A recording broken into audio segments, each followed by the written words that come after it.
o intuito aqui dessas lives, né, diárias, da leitura da Bíblia, é para que a gente venha conhecer a palavra de Deus, conhecer verdadeiramente o que está escrito na palavra de Deus, qual o plano dele para a humanidade, como devemos, né, nos comportar, qual que é a nossa esperança, qual que é as promessas que tem na Bíblia, né, e entender mais sobre o nosso Criador. Então é muito importante que a gente venha ler a Bíblia desde o começo e não só ler, mas entender também.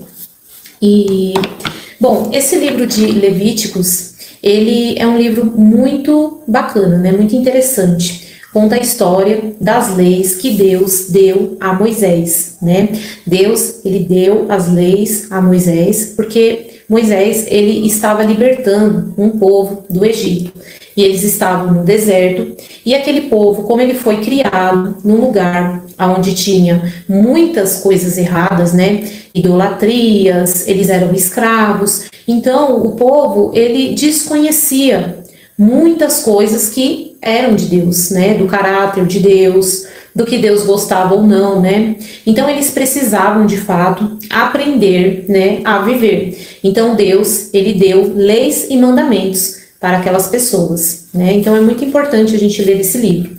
E assim, gente, quem praticava, né, essas coisas, né, que estão nesse livro, era os judeus, né? Era os hebreus, os judeus, eles que praticavam essas coisas, né? Eram costumes deles naquela época, porque Deus, ele separou aquele povo para ser o povo dele, para aquele povo representar Deus, o caráter de Deus, a moral de Deus, o que Deus queria, né, ou não que as pessoas fizessem.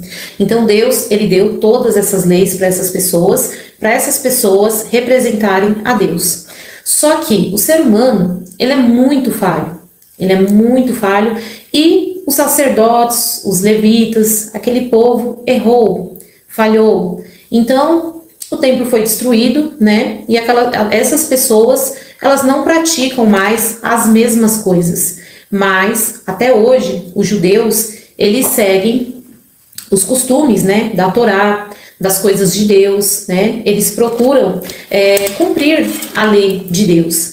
Porém, eles não cumprem da mesma maneira que era cumprido antigamente, com todos os sacrifícios, né, holocaustos, comportamentos, punições. Eles não cumprem mais hoje exatamente como eles cumpriam, né, no passado.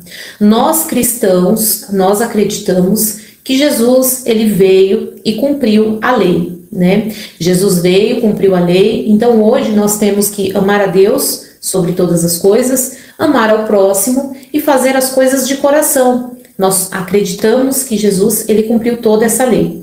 Mas os judeus, eles até acreditam que Jesus existiu, mas eles não acreditam que Jesus foi o Messias. Eles não acreditam que Jesus cumpriu toda essa lei.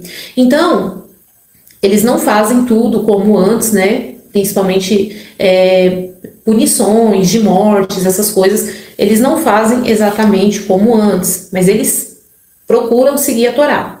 Porém, o templo, ele foi destruído, né? Então, eles não cumprem mais toda a lei.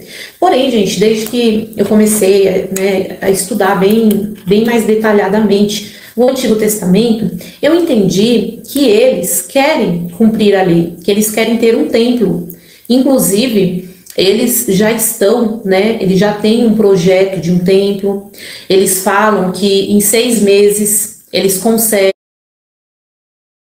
construir esse templo. E assim, eles estão à espera de um homem, que seja um homem enviado por Deus para resolver os problemas, né, da nação deles. Eles acreditam nisso. Eles não acreditam que Jesus é Deus, que Jesus veio cumprir a lei. Eles não aceitaram Jesus dessa forma, né? Então, assim, hoje eu vou ler o último capítulo do livro de Levíticos, que é o capítulo de número 27, mas eu achei muito importante trazer essas informações aqui, porque entre dia 22 e dia 24, mais especialmente dia 23, vai ter transmissão ao vivo de uma festa que é comemorada, né, entre os judeus. Eles comemoram a festa do Ano Novo. E eles tocam trombetas, né? Essa festa deles é para eles refletirem sobre as coisas que eles fizeram, arrependimento de pecados. Eles acreditam que Deus analisa o livro de cada pessoa, de cada vida, e determina o que vai acontecer. Então é uma festa comemorativa deles de Ano Novo, é uma celebração de Ano Novo, onde eles fazem sons de trombetas, né? E desde a pandemia, quando houve a pandemia, né, muitas pessoas não puderam comparecer a essa festa, da festa das trombetas, e a internet ela ganhou uma força muito grande na pandemia. Então eles começaram a fazer essas transmissões ao vivo, né, pela internet, e muitas pessoas tiveram acesso a ver como que era, né, essas festas na internet. E para nós cristãos, essa festa ela também tem um significado muito importante, porque tudo que está na Bíblia, mesmo que está no Antigo Testamento, é muito importante. É importante que a gente venha ler, conhecer e entender toda a Bíblia, não é verdade? Só que para eles é a comemoração do Ano Novo, de reflexão, né?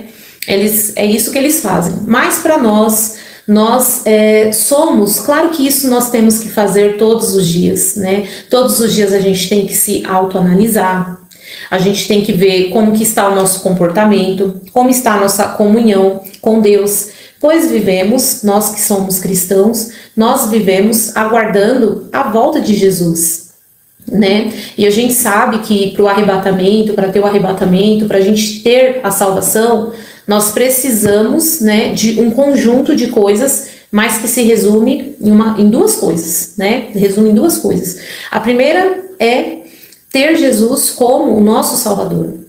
A gente crê que Ele é nosso Salvador, a gente crê que Ele é Deus, né? Então nós temos que ter isso, reconhecer Jesus, e nós temos também que seguir os mandamentos de Deus. Nós temos que andar alinhados à vontade de Deus.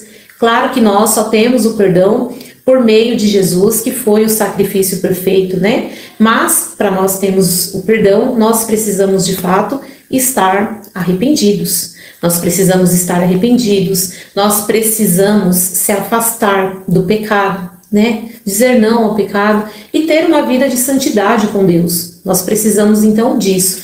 Nós precisamos reconhecer Jesus, amar Jesus, ter uma comunicação diária com Jesus, ler a Bíblia todos os dias, orar, e devemos também nos santificar. Nós precisamos disso, para a gente ser merecedor de ser arrebatado, de ter uma vida nova, né? Com Jesus, nós estamos aqui nesse mundo de passagem.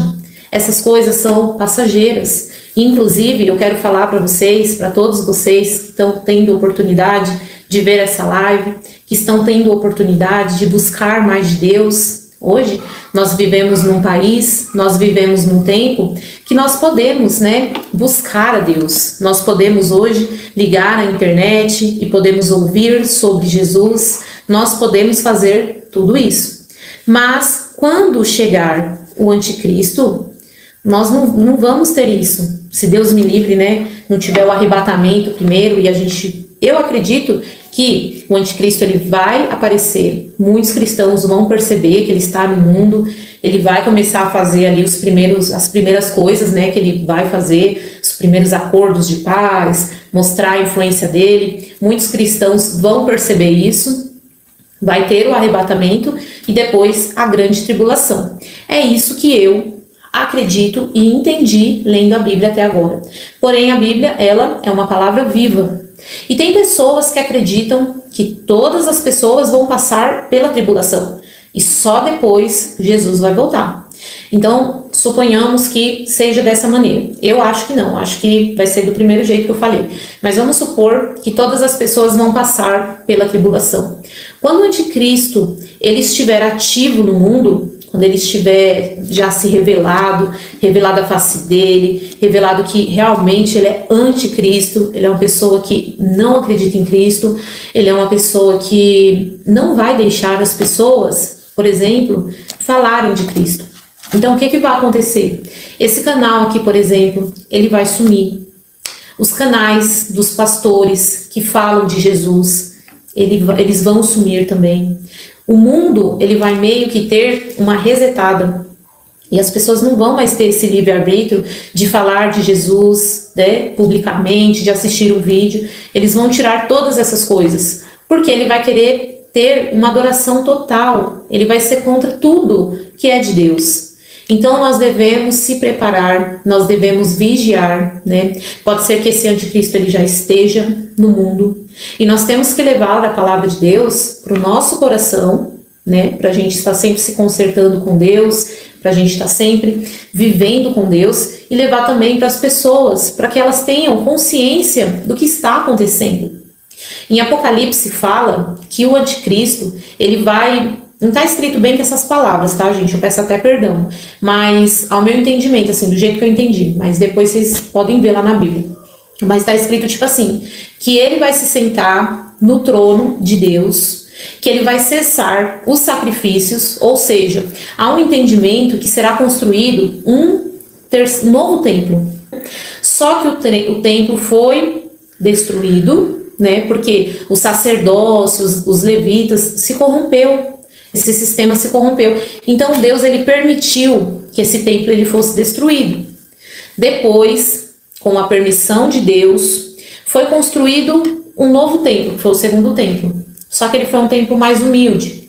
Só que quando veio Herodes o Grande, ele ampliou e reformou esse templo. Só que quando Jesus veio, ele falou que o sistema estava corrompido, que as pessoas estavam fazendo coisas erradas e que não ficaria pedra sobre pedra. E que aquele templo ia cair. E aquele templo caiu. Foi destruído. E desde aquela época, até os judeus que não acreditam em Jesus, eles não fazem mais os sacrifícios, eles não seguem mais a Torá, como era feito antigamente. E eles têm neles que vai vir o Messias, que vai vir ainda o homem mandado por Deus, a descendência do rei Davi. Eles não acreditam que Jesus foi o sacrifício perfeito. Então, o que eles querem fazer? Eles querem construir um terceiro templo. E em Apocalipse fala isso, que o anticristo ele vai se sentar no trono de Deus e ele vai cessar os sacrifícios. Ou seja, vai voltar a ter sacrifícios de novo nesse terceiro templo. É o que a Bíblia dá a entender. Mas que o anticristo ele vai cessar esses sacrifícios. E assim, é muito difícil para a gente conseguir concretizar na nossa mente que vai ter um terceiro templo já construído, até porque Israel vive em guerra. E a guerra de Israel, ela é política, ela é religiosa, né? Porque as pessoas, elas acreditam em acontecimentos diferentes lá. Elas até acreditam no mesmo Deus, só que elas acreditam em profetas diferentes. Então, há uma disputa, uma briga muito grande por questões de política, territoriais e também de religião. Então, para construir um templo em Israel é muito difícil. É muito difícil porque precisa de um acordo de paz, aonde nós cristãos interpretamos como falsa paz, como cavaleiro branco, por exemplo. Então, na verdade, ele já tem todo um projeto de um templo. E eles falam que esse templo, em 6 meses eles fazem esse templo. Ele já tem todo o projeto, ele já tem todos os objetos, utensílios, roupas dos sacerdotes. Já teve encontros de reuniões de líderes mundiais para conversar a respeito desse templo. Então as coisas elas estão acontecendo num nível muito profético. Muito do que está em Apocalipse. Então devemos vigiar, porque nós não sabemos quando Jesus vai voltar. E nós devemos estar preparados. Porque se o arrebatamento ele for só depois da tribulação, nós não vamos mais ter essa comunicação aqui para falar de Jesus, para falar de Deus. Não vai ter mais isso. O anticristo, ele vai tirar tudo isso. Ele vai tirar os canais dos pastores, ele vai tirar o meu canal. Ele vai se opor a tudo que é de Jesus, gente. Ele é anticristo. Então nós devemos vigiar, nós devemos se preparar, porque as coisas elas estão acontecendo. Já existe um projeto, já existe pessoas sendo treinadas para ser sacerdotes, igual na época de Levítico, do livro de Levítico. Quem está me acompanhando aqui sabe, né? Tudo o que acontecia naquele tempo. Imagina acontecendo agora, com os tempos de agora, né? Então, tá tudo se caminhando para que isso aconteça. E como eu disse anteriormente, Dia 23, né, entre dia 22 e dia 24, especialmente dia 23, vai ter transmissão ao vivo dos toques das trombetas, né, que representa para ele o ano novo. E está escrito assim, ó, em 1 Tessalonicenses, 1 Tessalonicenses, capítulo 4, versículo 16. Porque haverá o grito de comando e a voz do arcanjo e o som da trombeta de Deus. E então o próprio Senhor descerá do céu. Aqueles que morreram crendo em Cristo ressuscitarão primeiro. Então nós, que estivermos vivos, seremos levados nas nuvens, junto com eles, para nos encontrarmos com o Senhor no ar. Então aqui, ao meu entendimento, é o arrebatamento. É os mortos sendo ressuscitados e os santos sendo arrebatados aos toques da trombeta. Claro que aqui se refere, eu acredito que é uma trombeta celestial, né? Mas nós devemos vigiar. Nós não sabemos exatamente e também não sabemos quando Jesus irá voltar. E por que que isso também é tão importante, né, para nós cristãos? Claro que a Bíblia toda é muito importante, mas na Páscoa eles comemoram a saída do Egito, né? E Jesus foi crucificado na Páscoa, né? Depois tem as festas das primícias, que eles entregam as primeiras colheitas. Jesus foi ressuscitado. Então, na Páscoa, Jesus foi crucificado. Na festa das primeiras colheitas, Jesus ressuscitou. Não exatamente no dia seguinte, no terceiro dia, né? Jesus ressuscitou. Depois, eles comemoram festas das semanas, que são 50 dias após as primícias. É uma festa que eles comemoram. E foi quando o Espírito Santo foi derramado sobre os discípulos, sobre os apóstolos de Jesus, né? Então, a próxima festa é o Ano Novo Judaico. Então, nós temos essa esperança de que Jesus pode voltar, né? De que os mortos vão ser ressuscitados, com base nesse versículo de 1 Tessalonicenses. Mas claro, gente, que isso não é uma certeza, porque não tem como a gente ter certeza disso, porque não está escrito na Bíblia. Mas devido a tantos acontecimentos que estão acontecendo, né, devemos vigiar. Devemos vigiar, porque está escrito que Jesus vai voltar e tudo que está na Bíblia vai se cumprir. Então nós não sabemos quando, mas esse dia e todos os dias nós somos chamados a refletir sobre as nossas vidas, né? Nós temos que ser salvos, né? Nós temos que ir com Jesus. Então é um convite para a gente avaliar a nossa vida, o nosso jeito, se arrepender dos nossos pecados. E só não constroem esse templo por conta que eles não têm o acordo de paz, né? Eles não têm o acordo de paz. E como eles têm muitas brigas e vivem em guerra até hoje, por conta disso, por conta de religião, por conta de território, eles não constroem o templo por causa disso. Mas nós já sabemos que acordos andam rolando. O acordo de Abraão, que recentemente, né, tem sido colocado aí, que a gente tem conhecimento. Então, acordos vêm sendo feitos, né? Ainda não conseguiram fazer esse acordo total de unir essas religiões, mas nós sabemos que isso está em andamento. Então nós devemos vigiar, porque essas coisas que foram escritas há 2000 anos atrás não estão acontecendo por coincidências nos dias de hoje. É profético.